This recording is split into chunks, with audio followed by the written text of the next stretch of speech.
থাকে এরকম ছিল। কোন জায়গাতে? কলেজ টিলায়, হ্যাঁ, বিবিএমসি কলেজের এখানে আমার বাড়ি। তো আমি প্রত্যেকদিন গাড়িটা এখানে রাখি, রাত্র 12:15 গাড়িটা রাখছি, রেখে বাড়িতে গেছি। সকালবেলা বাজারে যাবো, এসে থেকে বাড়িতে বাইরে এসে দিই গাড়িটা নাই। সঙ্গে সঙ্গে আমি কলেজ টিলা আউটপোস্টে ফোন করি, ততরূপ আমি ওয়েস্ট পিএসে ইস্ট পিএসে ফোন করি। তো তারা আমাকে 7 ঘন্টার ভিতরে গাড়ি উদ্ধার করে এনে দেয়। তো আমি এতে পুলিশের প্রতি কার্যকলাপে খুব খুশি, এবং ইস্ট পিএসের ওসি স্যার, আমাদের এই সদরের ডিভিউ স্যার অক্লান্ত পরিশ্রম করেছেন। আমার তৎসঙ্গে আমাদের কলেজ টিলা আউটপোস্টের যিনি ইনচার্জ অফিসার আছেন, উনি প্রচণ্ড কষ্ট করে সন্ধ্যার নাগাদ গাড়ি আমাকে রেস্কিউ করে আমার হ্যান্ড ওভার করার জন্য আজকে নিয়ে এসে। কালকে রাতের মধ্যে আমরা মানে চোরকে আটক করতে পেরেছি। আর ও চোরের যে সুমন দাস, বাড়ি মহেশখোলা, 22 বছর বয়স। তো চোরের নিশানদেহিতে আমরা 2টো গাড়ি রিকভার করতে পেরেছি।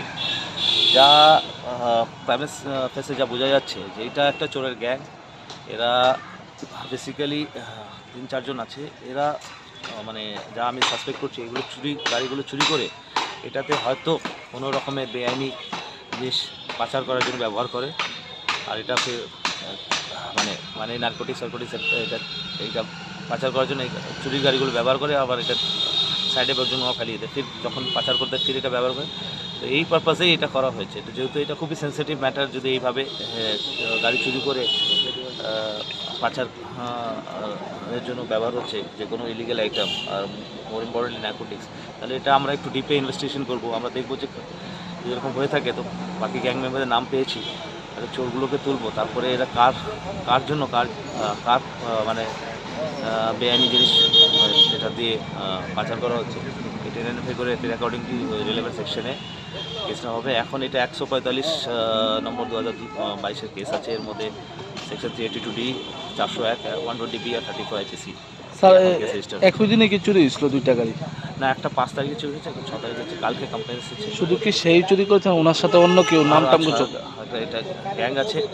এরা যেটা আমি বললাম আপনাকে, এই চুরি গাড়িগুলো এরা বেসিক্যালি পাচার বাণিজ্য মধ্যে এদের যে ইলিগেল এর মধ্যে ব্যবহার করা হতো।